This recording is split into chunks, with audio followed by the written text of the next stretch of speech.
Hey guys, today I want to talk about goal setting. It is January. Have you set your goals yet for the year? You may have not, and it's totally fine.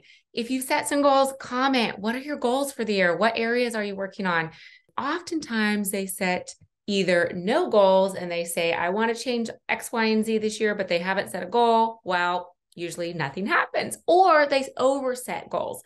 They set 12 goals, 15 goals, and again, too many goals, nothing happens. Well, those could be career goals, those could be financial goals, those could be spiritual goals, marriage, relationships with your kids or friends. They could be health goals. It could be in any of those areas, but I would encourage you to pick 3 to 5 areas and focus on those. Comment below what your goals are for this year. What areas are you working on? Or where do you want to work in this year? So we're going to narrow it down. Once you have decided, hey, I want to work on these 3 goals or these 3 areas of my life, and we want to get specific. So what does that mean?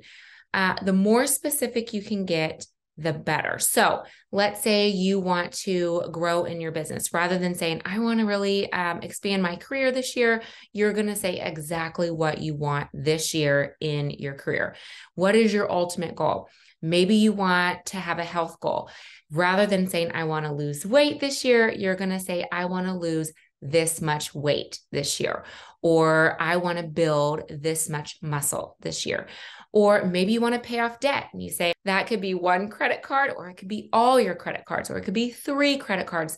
And then you want to snowball that money into retirement plan. I want to save $500 a month in retirement. So first, you want to create the goals. What are your 3 to 5 specific goals?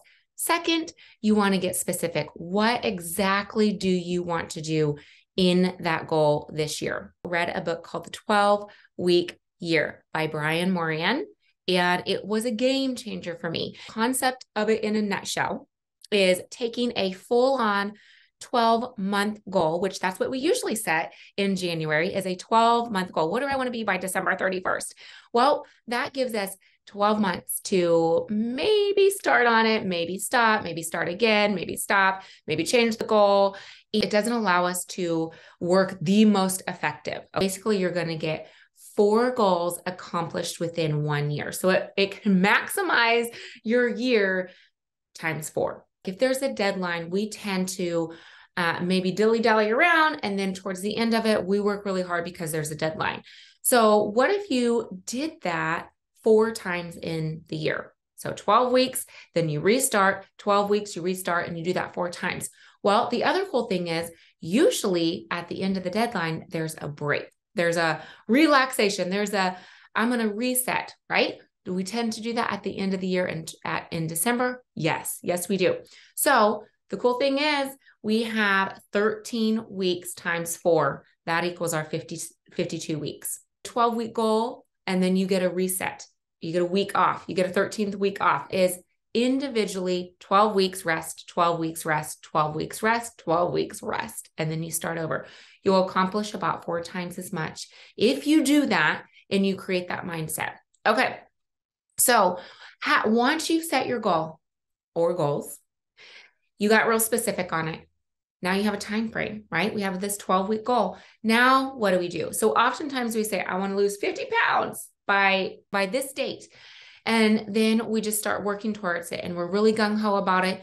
But if we do not have a plan of action, then we tend to fall off the bandwagon. We then create a mindset that, or a habit that I'm going to fall off, I'm going to restart, I'm going to fall off, I'm going to restart. We see this in health all the time, in fitness all the time. So if we fail to plan, we plan to fail. You guys have heard that before. So what does that mean? Well, if we have 12 weeks, we can then break that into 4-week increments, right? And then 4 weeks is a month. We can break that into weekly increments, and then even farther into daily activities. So the first 12-week goal might be 20 pounds. So if I need to lose 20 pounds, break that into a month, that would be about, 7 pounds a month, right? So 7 pounds a month would be about 2 pounds a week, right? So if I need to lose 2 pounds a week, what are the things I need to do that each week to get me to that? 2 pounds a week. So it might be, I need to dial in my nutrition. Am I going to work out twice a week, 4 times a week? What can I commit to? And then we have a daily efforts goal and a weekly efforts goal. And then we can debrief that. Okay. Which we're going to talk about how to debrief, how to track it weekly so that you know you're in the right progression.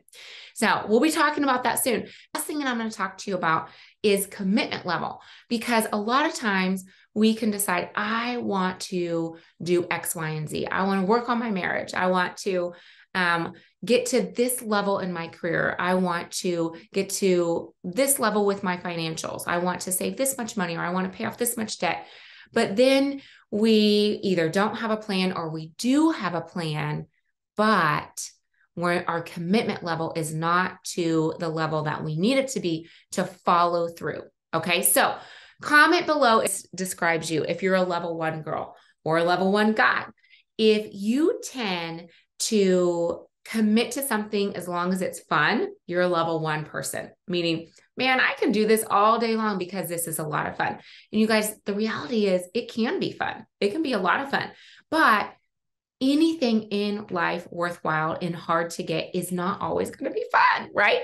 So level 2 is I can commit to this even when it's not fun, but I cannot commit to it when I start to believe in my mind, this cannot happen.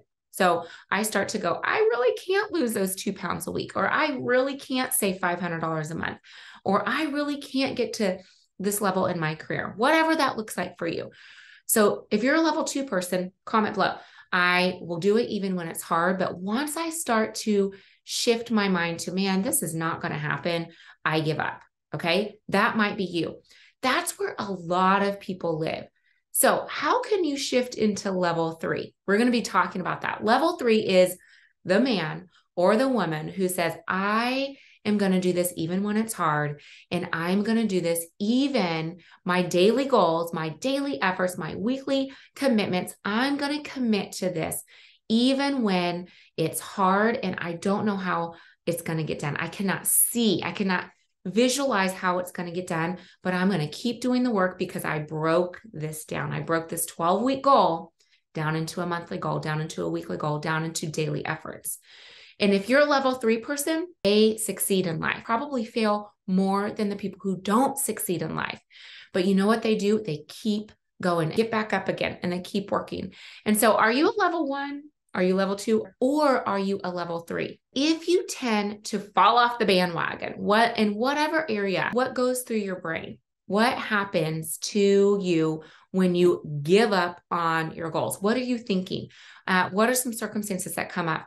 Comment, because I want to address those. I want to talk to you about how you can maybe maneuver through that, how you can make your goals sticky, meaning they're meaningful, they're powerful. You're going to become level 3 committed no matter what. Make sure you subscribe, okay? And like and comment and tag a girlfriend. I'm going to leave you with this, because success is not always convenient. Setting goals is the first step in turning the invisible, the impossible, into the visible and the possible. That is Tony Robbins. See you guys next time.